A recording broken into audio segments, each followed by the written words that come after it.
What is good, everybody? Welcome back to another episode brought to you by the League FFB. So today, what we're going to be doing is playing a little bit of buy, sell, hold. I figured through each week of the NFL season here this year, I will go over to fantasycalc.com. I will pull the trending players over the last week or two over on their website, and I will tell you guys what I'm going to be doing with those players moving forward in your redraft fantasy football league. So today, I got 9 players that we will talk about in detail, how I'm going to be operating with them moving forward. So without wasting any more time, let's hop right into today's video and let's start talking about these players.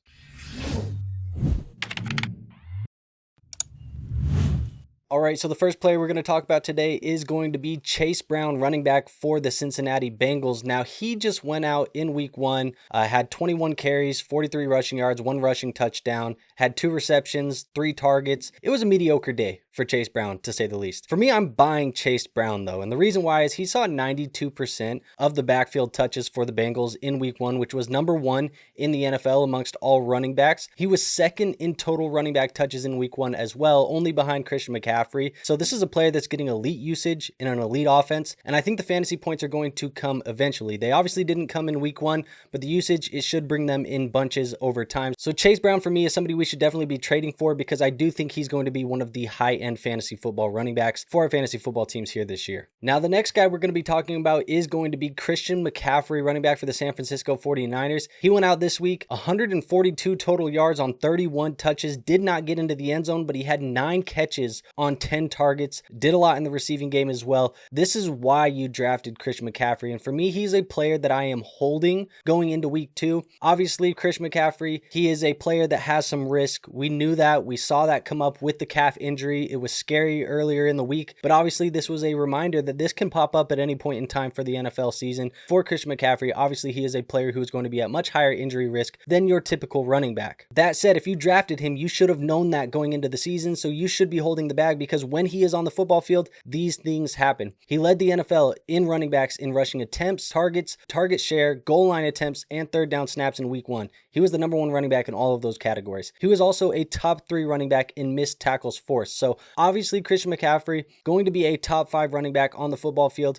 There is injury risk, like I said, but hold Christian McCaffrey if you have drafted him. You're going to have very, very good weeks from him moving forward. You just have to be willing to ride the roller coaster. Let's go to our third overall candidate. That is going to be CJ Stroud, quarterback for the Houston Texans. Now, this is a player I am selling in my fantasy football leagues. Stroud was under pressure on 41% of his dropbacks in week 1. Now, that allowed him to have 19 completions on 27 attempts, 188 passing yards, 0 passing touchdowns, and 1 interception. He had 5 carries for 32 yards, which is a little bit more than he typically has. Now, we know CJ Stroud is playing behind one of the worst offensive lines in football. That's not necessarily going to change either. We saw the offensive line get a little bit banged up in this week 1 game as well. I don't think this is a player who possesses enough rushing upside for him to be a difference maker, despite the fact that he's behind this bad line and probably going to be inefficient and unreliable in some weeks just based off of how we project this offense to moving forward. This is also a team that's going to be missing Joe Mixon for at least another month, maybe even more, and I think Joe Mixon is a very valuable piece to this offense. We've seen that. He helps this offense move, giving them 2 ways that they can win. But right now with Nick Chubb,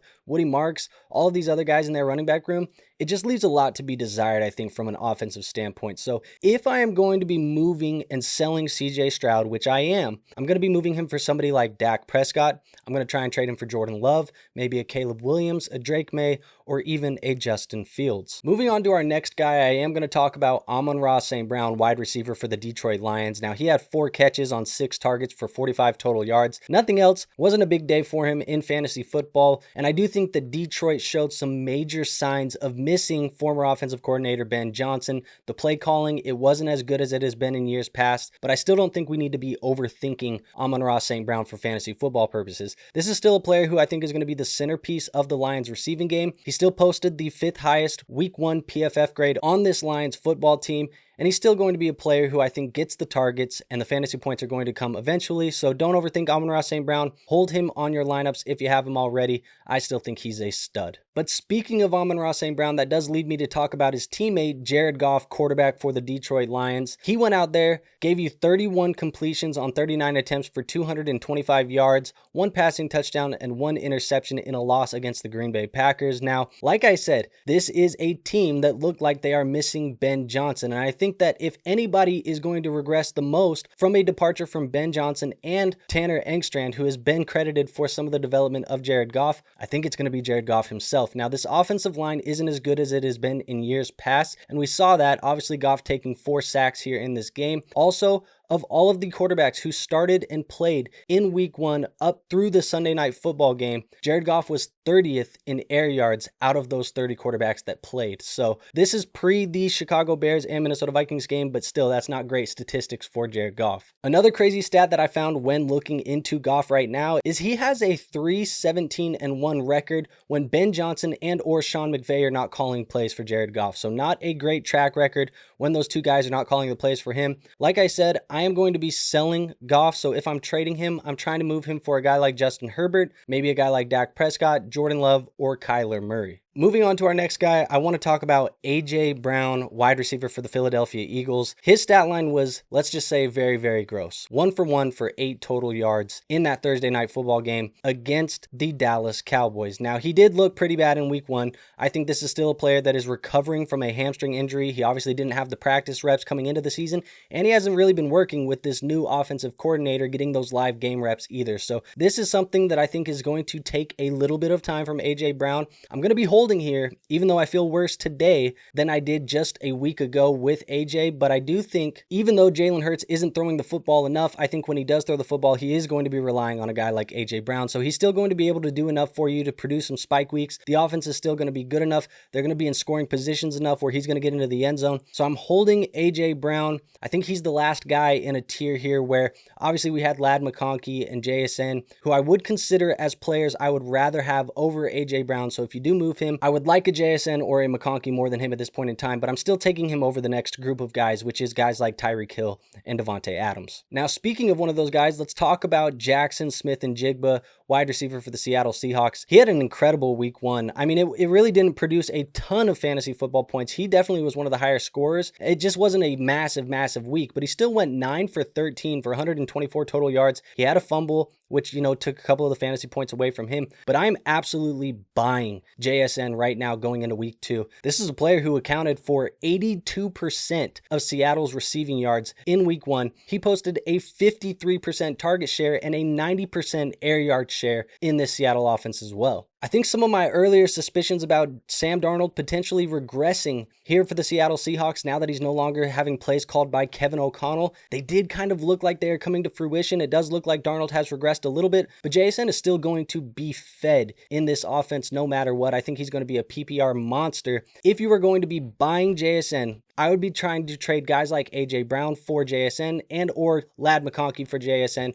I think both of those guys I would happily move just to get Jaxon Smith-Njigba on my fantasy team. Now, just like we did with Goff and Amon-Ra, let's talk about the teammate of JSN. It is going to be Sam Darnold, quarterback for the Seattle Seahawks. He went out there 150 passing yards, 1 fumble, 0 passing touchdowns on 16 completions for 23 attempts in week 1. I'm holding Sam Darnold, and I think he would be a sell if his value was of anything of worth value, but he's just not worth anything right now in trade markets. He looked very shaky in his first start for the Seattle Seahawks. It is just week 1 though, so we can be patient. We can temper those expectations. A lot of studs looked bad in week 1, and that's not me telling you that Sam Darnold is a stud, but I do think he would be in that sell territory if he had any value. He's kind of being pinched right now between guys like Matthew Stafford and Geno Smith, who I would prefer over Sam Darnold, but he's above guys like Joe Flacco and Russell Wilson, who I definitely would rather have Sam Darnold than those guys. So it's tough for me to do anything with Sam Darnold right now in my lineups. I think drafters got it right though. He is one of the last quarterbacks that we should have been taking off the board, and hopefully he can improve. But for right now, he is just a bench quarterback that I am holding and hoping things get better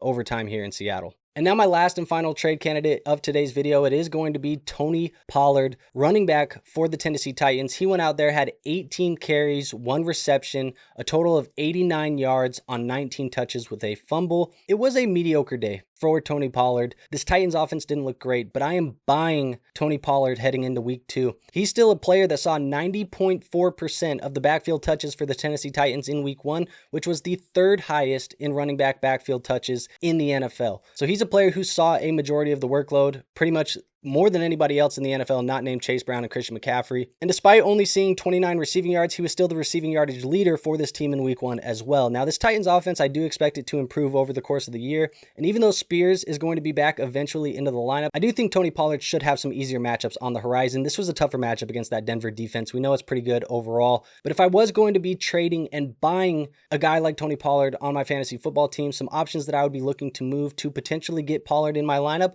would be guys like David Montgomery, maybe a guy like Devonta Smith if you have excess wide receivers, or maybe guys like Jalen Waddle who's dealing with an injury, or Jerry Jeudy, maybe trying to go buy low on Tony Pollard with just how bad that Tennessee Titans offense looked in week 1. All right, so there you have it, guys. That is 9 trade candidates that I am buying, selling, and holding going into week 2 of the fantasy football season. Like I said at the beginning of this video, all of these players are currently trending on fantasycalc.com. That's where I'm pulling the list from each and every week. So if you guys want to stay tuned for the remainder of the season, make sure you are subscribed to this channel. You don't want to miss any of the future content. We have rankings, waivers, stashes, trade videos, all of that good stuff coming each and every week. If you found something today informative, entertaining, actionable, you just like the content in general, hit the like button for me. It is the best free way to show this channel some support. And last but not least, make sure you go join our free Discord. We do have a free Discord linked in the description, helping you guys with your fantasy football teams 24/7, 365. But with all of that being said, I have nothing else for you guys today, so I will see you on our next episode. But until then, peace out.